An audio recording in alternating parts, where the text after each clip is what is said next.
Ito po ay para sa mga gustong makapag-register ng SSS online pero walang UMID card. And the rest of the preference is hindi madali. Pero merong isang option doon which is yung payment reference number na maisasuggest ko sa inyo na easiest way kung wala kayong UMID card.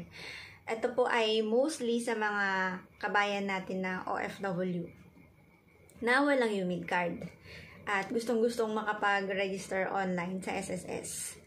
So, ang kailangan po natin gawin ay magpabayad ng ating monthly contribution sa SSS through Bayad Center sa ating pamilya.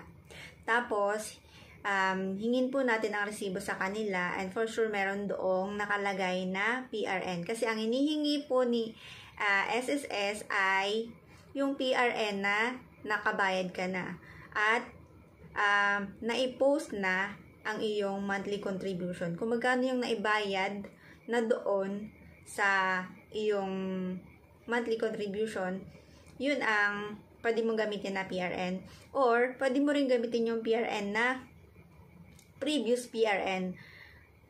Basta na-i-post na siya sa iyong monthly contribution. So, yun ang pinakamadaling option.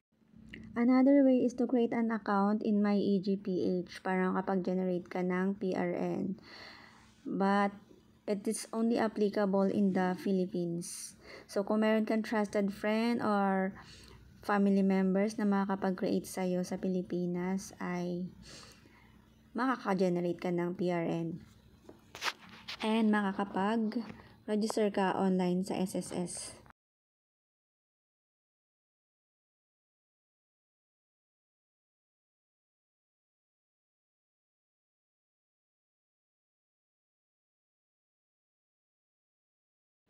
Once completed, ito po ang lalabas. Just click confirm and pay. See to it na may pondo ang inyong GCash.